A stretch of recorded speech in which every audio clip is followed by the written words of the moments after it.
Assalamualaikum dan salam sejahtera. Saya akan membentangkan fakta atau maklumat yang menjelaskan isu perkauman dalam kalangan masyarakat di Malaysia. Isu yang pertama ialah peristiwa 13 Mei. Peristiwa 13 Mei ini berlaku pada tahun 1969 dan merupakan satu titik hitam dalam sejarah Malaysia bagi setiap kaum di Malaysia. Isu perkauman yang kedua ialah rusuhan kuil Seri Maha Mariamman. Rusuhan ini berpunca daripada salah faham yang berlaku antara pihak kuil dan pihak pemaju iaitu One City Development Sendirian Berhad dalam isu pemindahan kuil tersebut. Isu yang ketiga ialah kurangnya interaksi antara kaum. Hal ini terjadi kerana setiap kaum selesa untuk berinteraksi dan bergaul dengan sesama kaum. Seterusnya, konsep atau definisi yang menjelaskan makna dan skop isu perkauman dalam kalangan masyarakat di Malaysia. Menurut Kamus Dewan Bahasa, edisi yang keempat, perkauman boleh didefinisikan sebagai golongan atau puak. Ia juga berkaitan dengan sesuatu suku bangsa ataupun kesukuan bangsa dan lain-lain. Dalam bahasa Arab, kaum ditakrifkan sebagai kabilah. Hai dan Assalamualaikum, nama saya Syawal bin Mazin. Saya akan bincangkan tentang nilai yang terkandung dalam isu perkauman di Malaysia. Seperti yang kita tahu, isu perkauman merupakan salah satu halangan untuk mencapai perpaduan. Perkara ini telah pun diketengahkan oleh bekas Timbalan Perdana Menteri Wan Azizah Ismail, di mana beliau berkata rakyat Malaysia perlu mengamalkan sikap toleransi dan menerima perbezaan antara kaum. Justru, kegagalan rakyat dalam melihat isu ini sebagai salah satu halangan untuk mencapai kesepakatan menjadi bukti mengapa Malaysia masih belum mencapai perpaduan. Seterusnya, saya akan bincangkan tentang hukum yang melibatkan isu perkauman di Malaysia. Mengikut statistik, majoriti rakyat Malaysia merupakan penganut agama Islam dan mereka menggunakan Al-Quran dan Sunnah sebagai panduan. Disebut dalam surah Al-An'am ayat 108 bahawa kaum Muslim seharusnya jangan menghina Tuhan yang disembah oleh kaum lain kerana mereka akan menghina Allah tanpa pengetahuan mereka. Perbezaan antara kaum bukanlah penghalang bagi setiap kaum untuk berasa berwaspada antara satu sama lain. Kesimpulan isu perkauman dalam masyarakat Malaysia. Interaksi antara kaum adalah salah satu isu perkauman dalam masyarakat Malaysia. Malaysia mempunyai 3 kaum utama iaitu Melayu, Cina dan Indian.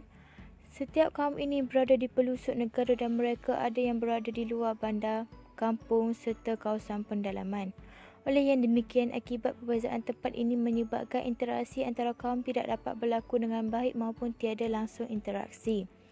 Perpaduan dan integrasi nasional yang kukuh memerlukan kekuatan hubungan kaum yang berpaksi pada toleransi dan persefahaman yang tinggi dan akhirnya akan membentuk satu bangsa Malaysia yang bersatu padu.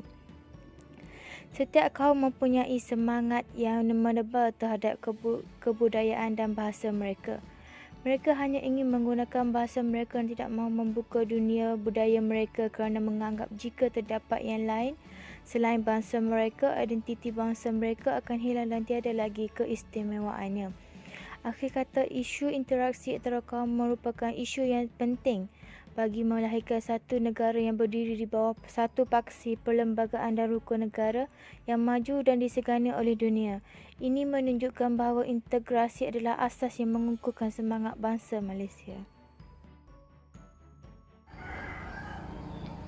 Isu perkauman ini telah lama wujud di Malaysia. Isu ini berlaku disebabkan terdapat beberapa kaum yang beza menetap di dalam sesebuah negara. Apabila satu pihak bertindak memanipulasi sentimen perkauman untuk menggerakkan anggota kumpulan etniknya untuk tujuan tertentu, sama ada dari segi politik atau ekonomi, hubungan antara etnik biasanya akan menjadi tegang. Apabila ketaksuban menjadi satu konsep penting dalam masyarakat berbilang kaum, berkemungkinan akan menimbulkan pelbagai respon. Ini menggambarkan bagaimana Tuhan telah menciptakan manusia dalam berbagai bentuk, kelas dan tradisi. Mengikut perspektif agama Islam, Islam mengiktiraf martabat semua orang tanpa mengira etnik. Akibatnya tidak dibenarkan diskriminasi atau penolakan hak berdasarkan etnik. Di dalam Al-Quran juga membenarkan orang Islam untuk mengadakan hubungan dengan orang bukan Islam selagi mereka tidak memusuhi Islam. Di dalam surah Al-Mutahanah yang bermaksud Allah tidak melarang kamu daripada berbuat baik dan berlaku adil kepada orang-orang yang tidak memerangi kamu kerana agama kamu dan tidak mengeluarkan kamu daripada kampung halaman kamu. Sesungguhnya Allah mengasihi orang-orang yang berlaku adil. Surah Al-Mutahanah, surah ke-60 ayat ke-8. Ini menunjukkan isu perkauman adalah satu isu yang sangat dititik beratkan di dalam agama Islam. Saya Nasruddin Bacar bin Bakar, nomor metrik F19E0103 akan membentangkan kelemahan dan kekuatan dalam isu perkauman masyarakat di Malaysia. Kekuatan perpaduan di Malaysia ialah mewujudkan masyarakat yang harmoni.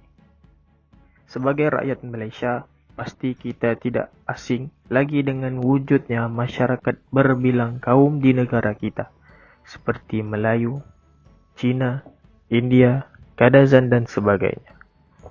Peribahasa, rambut sama hitam, hati lain-lain, jelas menunjukkan walaupun manusia mempunyai warna rambut yang sama, tetapi sukma dan keinginan manusia adalah berbeza.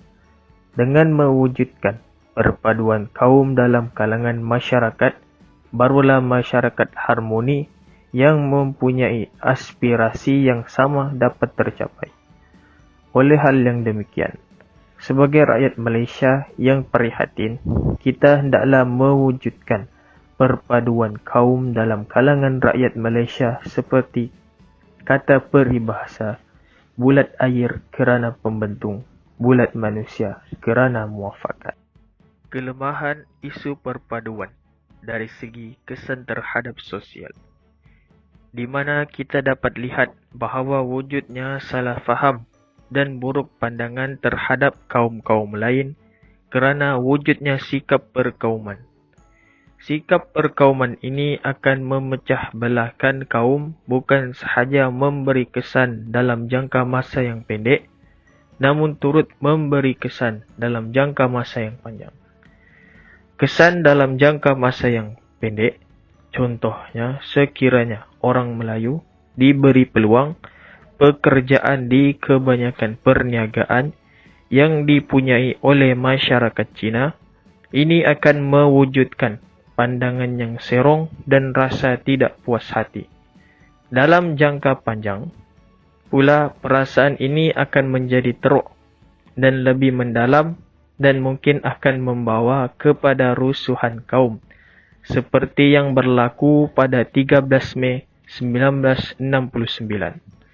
Dan ini akan membawa keancaman kepada struktur sosial di Malaysia dan rakyat tidak akan dapat hidup aman lagi. Assalamualaikum, saya Nur Hashimah Matsi.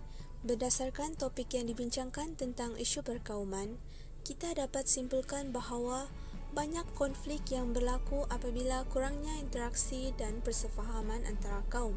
Isu ini sudah lama berlaku dan sangat sensitif untuk dibahaskan kerana boleh membawa kepada permusuhan hasil daripada perasaan tidak berpuas hati akibat daripada perlakuan mempersendakan kaum lain.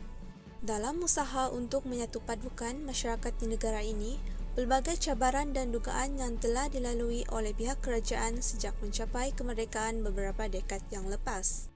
Kepelbagaian budaya dan etnik dalam satu negara seharusnya tidak menjadi masalah untuk membina perpaduan kerana kepelbagaian itulah yang membuatkan negara kita unik dan berbeza daripada negara-negara lain. Sesungguhnya, kesantunan insan dalam mengurus konflik dalam masyarakat yang berbilang kaum perlu dititik beratkan. Sebagai rakyat Malaysia, kita hendaklah memahami dan menghayati prinsip rukun negara serta menjadikannya sebagai panduan dalam kehidupan agar identiti budaya setiap kaum dapat dikekalkan dalam usaha menyatupadukan rakyat Malaysia yang berbilang kaum. Hal ini kerana rukun negara merupakan salah satu instrumen mengatasi garis pemisah antara etnik. Selain itu, para pemimpin di negara ini hendaklah memainkan peranan sebagai pemangkin perpaduan agar dapat membuka mata rakyat tentang betapa pentingnya dasar-dasar yang telah diperkenalkan seperti dasar perpaduan negara yang telah dilancarkan bagi memastikan keharmonian kaum dan agama kekal utuh. Kita sebagai rakyat hendaklah memberi sokongan kepada kerajaan agar objektif dasar-dasar tersebut dapat dicapai.